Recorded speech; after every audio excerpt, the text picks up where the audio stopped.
Hello बच्चों, स्वागत है आप सभी का। आज की वीडियो में हम 10वीं कक्षा का एक्सरसाइज 1.2 का क्वेश्चन सॉल्व करेंगे। और एक्सरसाइज 1.1 है, उसको हमने सॉल्व कर दिया है।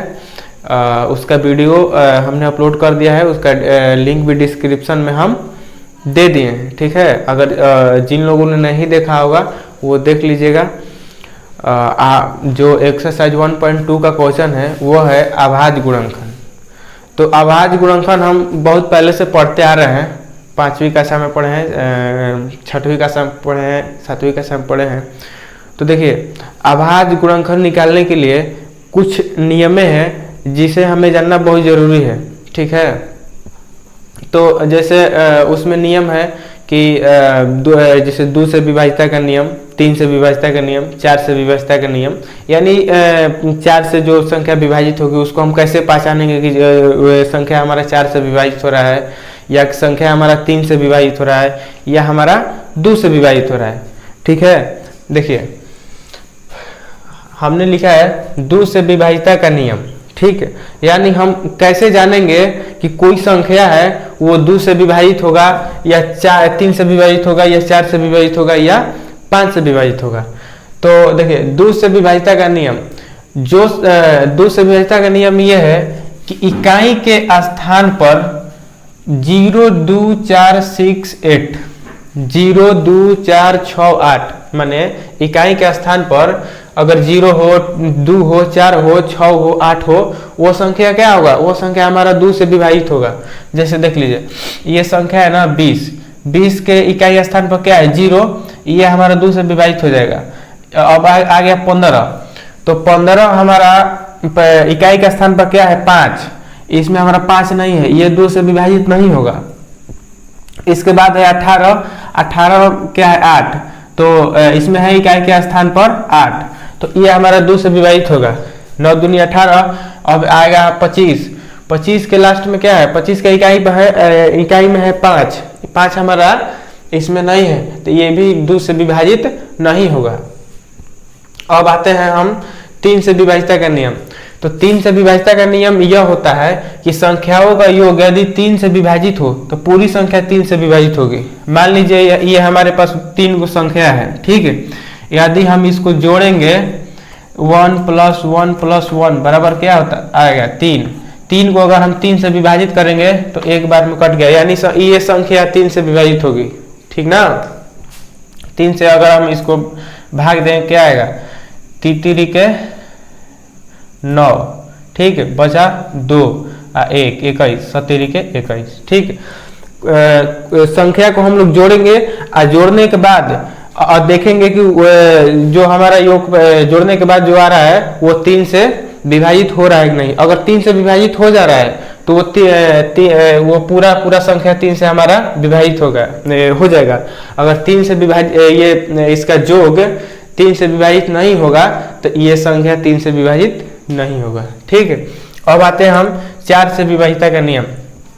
तो 4 से विभाज्यता का नियम ये है कि अंतिम 2 संख्या कोई भी हो, हम देखेंगे कि अंतिम 2 संख्या हमारा 4 से विभाजित हो रहा है कि नहीं हो रहा है। अगर अंतिम 2 संख्या 4 से विभाजित हो जाएगा तो वह पूरा संख्या क्या हो जाएगा? 4 से विभाजित हो जाएगा। अगर अंतिम 2 संख्या हमारा 4 से विभाजित नहीं होगा तो वह पूरा संख्या 4 से विभाजित नहीं होगा। जैसे इसमें अंतिम 2 संख्या है 20, तो 20 में हम 4 से भागा देंगे, 5 चौके 20, तो ये कट गया ना 2, तो ये पूरा संख्या हमारे 4 से विभाजित हो जाएगा। इसमें क्या है? 87, इसमें हम डिवाइड करेंगे 4 से, ये 4 से डिवाइड नहीं होगा, तो ये पूरा संख्या हमारा जो है ना 4 से विभाजित नहीं होगा। ये होता है 4 से विभाज्यता का नियम। अब आते हैं हम 5 से विभाज्यता का नियम। तो 5 से विभाज्यता का नियम यही होता है कि इकाई के स्थान पर 0 और 5 हो, इकाई के स्थान पर 0 हो या 5 हो, तो वो संख्या क्या आ जाएगा? वो संख्या हमारा 5 से विभाजित हो जाएगा। जैसे देखिए एग्जाम्पल, ये है इकाई के स्थान पर 0, तो इसमें हम 5 से भाग देंगे तो ये विभाजित कट जाएगा। इसमें इकाई के स्थान पर क्या है? 5, इसमें 5 से विभाजित करेंगे 11 5 55 कट जाएगा। ये है 25, इकाई के स्थान पर क्या है 5, ये भी 5 से विभाजित हो जाएगा। यह है 22, इकाई के स्थान पर ना 0 है ना 5 है, ये 5 से विभाजित कभी नहीं होगा। ये 14 है, इकाई के स्थान पर क्या है ना ही तो 5 है ना ही तो 0 है, ये भी हमारा 5 से विभाजित कभी नहीं होगा। ये 30 है, इकाई के स्थान पर क्या है 0 है 5 है, तो ये 5 से विभाजित हो जाएगा। ठीक है, तो ये हमारा रहा 2 से 3 से 4 से 5 से विभाजिता का नियम। ठीक है, ठीक। अब हम देखते हैं 1.2 का पहला क्वेश्चन का क्वेश्चन नंबर 1 का पहला क्वेश्चन नंबर 1 का पहला है 140 का हम क्या करेंगे, 140 का गुणनखंड करेंगे। देखिए 140 दो बार में 7 दूनी के 14 0, फिर दो बार में 35, फिर जाएगा ये 5 बार में 7 5 35। अभाज्य गुणनखंड में हमेशा हम जितनी हो सके छोटी से छोटी संख्या से डिवाइड करते हैं, ठीक ना। उसके बाद आ जाएगा हमारा 7 एकम 7, लिख देंगे 140 equal to 2 into 2 into 5 into 7 into 1, यही हमारा हो जाएगा आंसर। ठीक है, अब आते हैं हम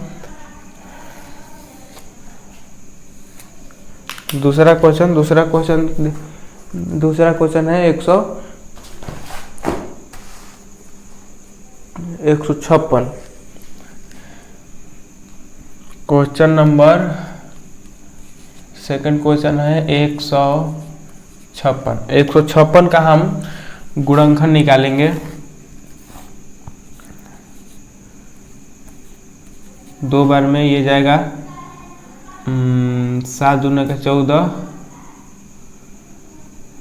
8 दूना का 16, फिर दो बार में जाएगा 3 दूनी 6, 9 दूनी 18, उसके बाद जाएगा 3 बार में 13 तिया 39, 13 एकम 13।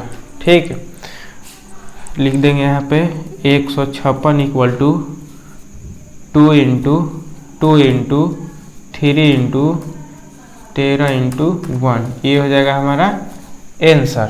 ठीक है, अब देखते हैं क्वेश्चन नंबर 3। क्वेश्चन नंबर 3 है 38 25। क्वेश्चन नंबर 3 है 38 25। ठीक, 38 25 का हम अभाज्य गुणनखंड निकालेंगे। 38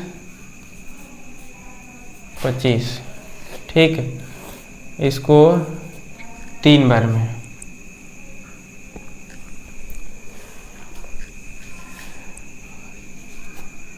3 एकम 3, 3 दूनी का 6, बचा 2, 7 के 21, 5 तिहाई बार में 4 तिहाई 12, 3 दूनी का 6, 5 तिहाई 15। अब ये जाएगा हमारा 5 बार 5 से, तो हो जाएगा 8 5 40, 8 5 40, बचा 2, 5 25, फिर जाएगा 5 बार में 17 5 85, फिर जाएगा 17 एकम 17। ठीक है, ये हो गया। अब आ गया 17 हमारा अभाज्य संख्या। अब लिख देंगे हम 38 25 equal to 3 into 3 into 5 into 5 into 17 into 1, ये हो जाएगा आंसर। या हम इसको ऐसे भी लिख सकते हैं 38 25 इक्वल टू 3 का पावर 2 इंटू 5 का पावर 2 इंटू 17 इंटू में 1, ये भी आंसर हो जाएगा। ठीक है, अब देखते हैं हम क्वेश्चन नंबर 4। क्वेश्चन नंबर 4 है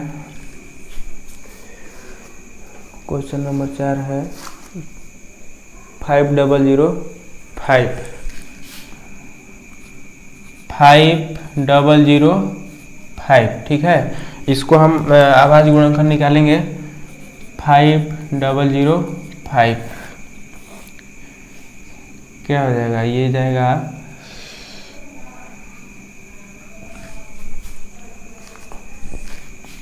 5 बार में, इकाई में 5 है तो 5 बार में जाएगा, 5 एकम 5, 001, ठीक है।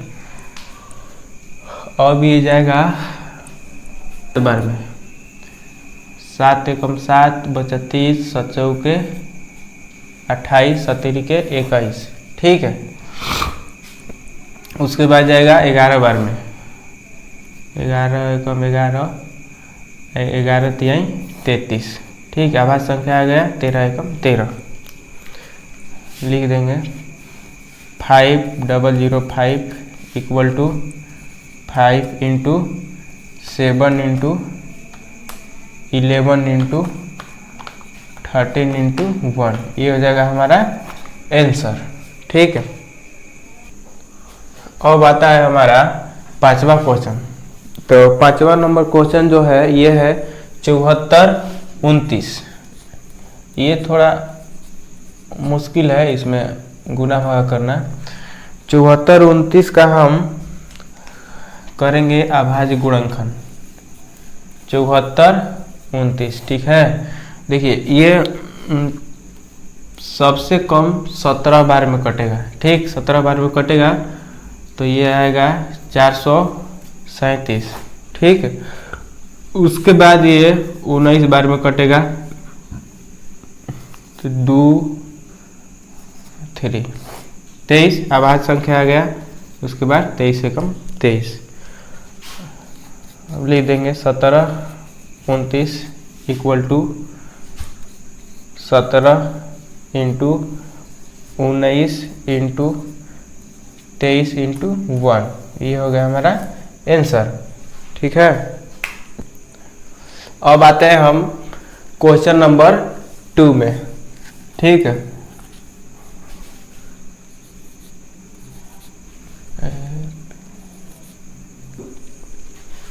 भिंजल बा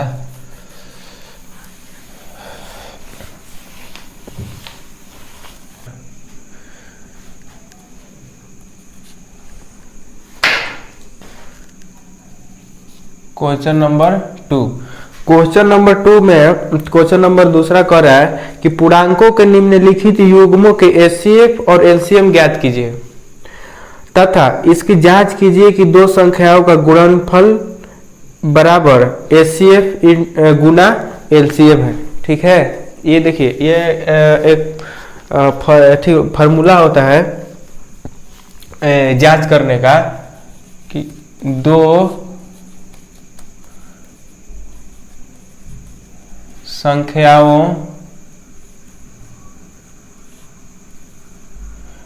संख्याओं का गुणनफल equal to HCF into LCM, ठीक ना। ये हमेशा याद रखना है। इसमें है पहला 26 और 91, 26 और 91, ठीक है। देखते हैं, सॉल्व करते हैं हम। 26 का निकालेंगे हम अभाज्य गुणनखंड, तो ये हो जाएगा 2 बार, 13 आ गया अभाज्य संख्या, तो हम 13 से एक बार में खत्म, लिख देंगे 26 का 2 इंटू 13 इंटू 1। अब निकालेंगे हम 91, 91 का निकालेंगे तो ये 7 बार में जाएगा, 13 7 91, ये हो गया 13 इंटू 1, ठीक है। यहाँ पे लिख देंगे हम 91 का अभाज्य गुणनखंड 7 इंटू 13 इंटू 1। ठीक है, देखिए यहाँ से हम HCF कैसे निकालेंगे। जो संख्या 2 बार आता है उसको लेते हैं, देखिए 13 हमारा 2 बार आया है तो हम यहाँ पे लिख देंगे HCF, सॉरी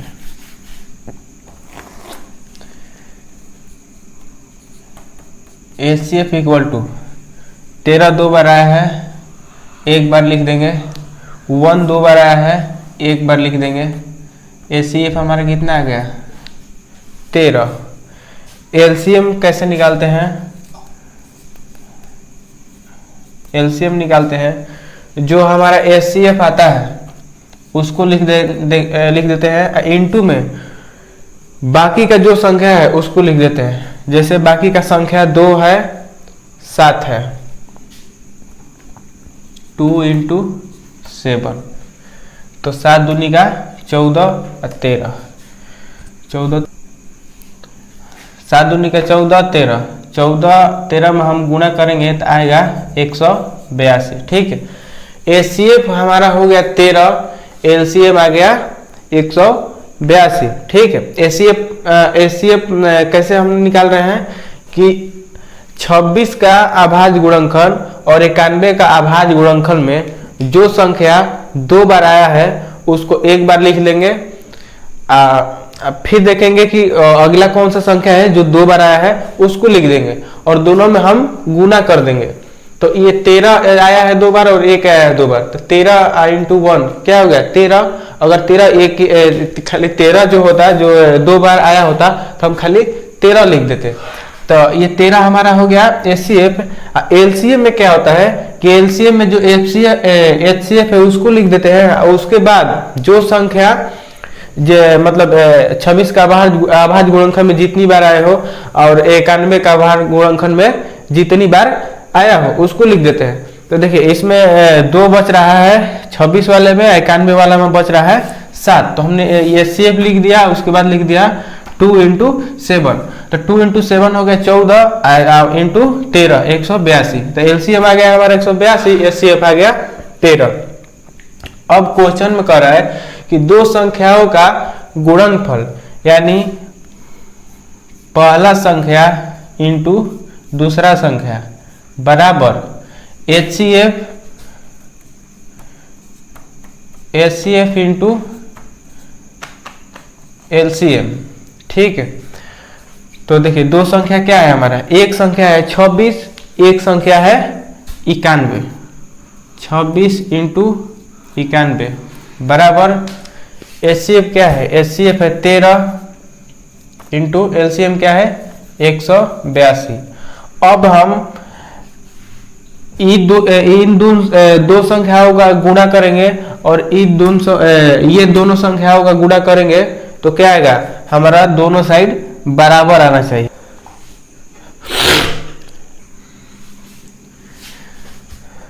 जब हम 26 और 91 का गुणा करेंगे तो आएगा 2366 और 13 182 का गुणा करेंगे तो भी आएगा 2366, यानी जो हमारा सॉल्यूशन है वो सही है। ठीक है, यहीं पे हम लिख देंगे आंसर। अब देखते हैं सेकंड क्वेश्चन। सेकंड क्वेश्चन है 510 और 92। 510 और 92। ठीक, पहले हम 510 का अभाज्य गुणनखंड निकालेंगे। जाएगा 2 बार में, 2 दूनी का 4, 5 दूनी का, ठीक है, 2 बार में इसको करेंगे तो आ जाएगा हमारा 255। अब हम इसको 3 से करेंगे तो क्या आ जाएगा 18 के 24, बच रहा है 1, 5 आई 15। ठीक, अब ये कट रहा है हमारा 5 बार में, 17 5 85, 17 एकम 17। ठीक, लिख देंगे हम 510 का अभाज्य गुणनखंड। 510 का अभाज्य गुणनखंड हो जाएगा 2 इंटू 3 इंटू 5 इंटू 17 इंटू 1। अब निकालेंगे हम 92 का अभाज्य गुणनखंड। 2 बार में हो जाएगा 2 दूनी का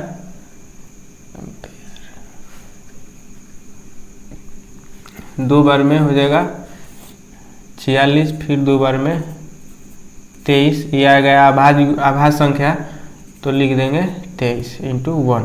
ठीक है, यहाँ पे लिख देंगे 92 का अभाज्य गुणनखंड, तो 2 इंटू 2 इंटू 23 इंटू 1। ठीक है, अब हम इसमें देखेंगे कि कौन सा संख्या है जो 92 में भी आया है और 510 में भी आया है। तो वो संख्या है 2। यही 2 है जो इसमें भी आया है और इसमें भी आया है। तो HCF हम लिख देंगे,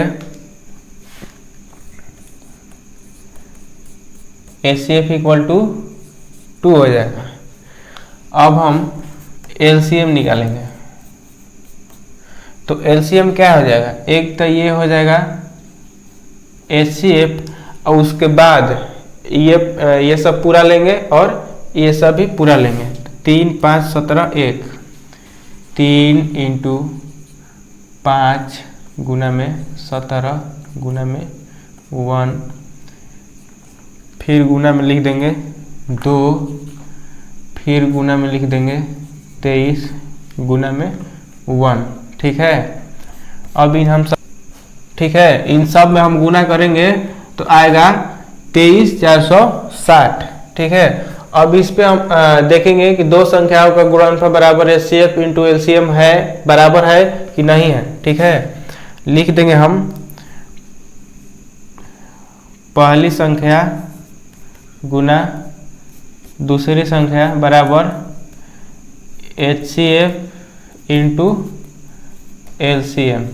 ठीक है, तो पहली संख्या है हमारा 510, दूसरी संख्या है 92, बराबर HCF कितना है 2, LCM कितना है 23,460। ठीक है, जब हम 510 और 46,920 चालू कर, जब हम 510 और 92 में गुना करेंगे तो क्या आएगा 46,920 और 23,460 में 2 से गुना करेंगे तो क्या आएगा 46,920, यानी सॉल्यूशन हमारा सही है। ठीक, अब हम सॉल्व करेंगे क्वेश्चन नंबर 3। क्वेश्चन नंबर 3 है 336 और 54। ठीक, पहले हम 336 का अभाज्य गुणनखंड निकालेंगे। ठीक है, 2 बार में 6 दूनी 12, 8 दूनी का 16, फिर 2 बार में 8 दूनी का 16, 4 दूनी का 8, फिर 2 बार में 4 दूनी का 8, फिर ये जाएगा 2 बार में 21 दूनी 42, फिर जाएगा ये 3 बार में 7 तिहाई 21, फिर ये 7 आ गया हमारा अभाज्य संख्या, तो लिख देंगे 7 इंटू 1। ठीक है, अब हम 336 का अभाज्य गुणनखंड लिख देंगे 2 into 2 into 2 into 2 into 3 into 7 into में 1। ठीक, फिर हम 54 का अभाज्य गुणनखंड निकालेंगे।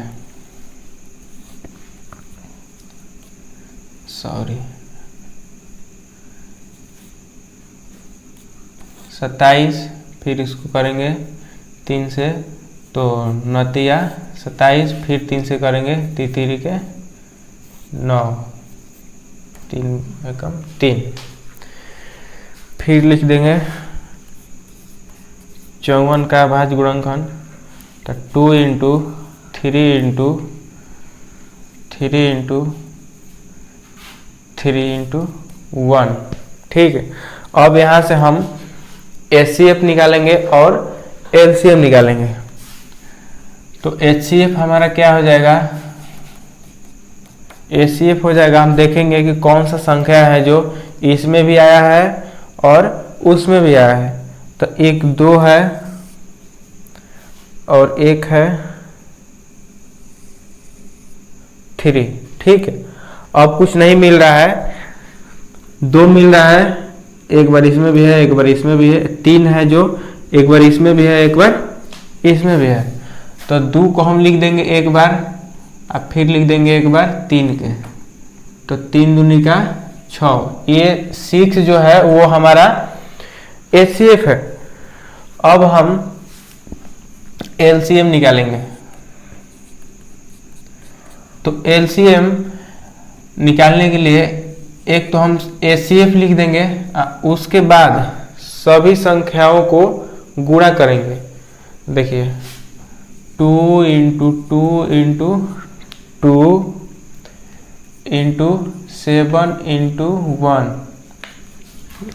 इंटू फिर आ गया 3 इंटू 3 इंटू 1।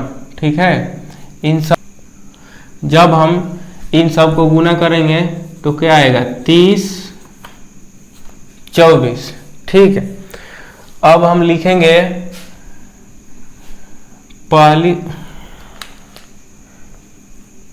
पहली संख्या गुना दूसरी संख्या बराबर HCF इंटू LCM। ठीक है, तो पहली संख्या क्या है 336 गुना 54 बराबर HCF कितना है 6, LCM कितना है 3024। जब हम 336 और 54 को गुना करेंगे तो आएगा 18144। गुना हम पहले कर लिए हैं इसलिए लिख दे रहे हैं, इसको भी गुना करेंगे तो 18144। पहली संख्या गुना दूसरी संख्या बराबर HCF गुना LCM हमारा क्या है बराबर है, हम लिख देंगे आंसर। क्वेश्चन हमारा सही सॉल्व हुआ है। ठीक है, देखिए यहाँ पर HCF और वही क्वेश्चन है तीसरा क्वेश्चन। तो तीसरा क्वेश्चन में HCF और LCM निकालने का एक और मेथड होता है, उसको हम बता देते हैं कैसे निकालते हैं दूसरा विधि से। तो दूसरा विधि में हम देखते हैं 1 2 3 4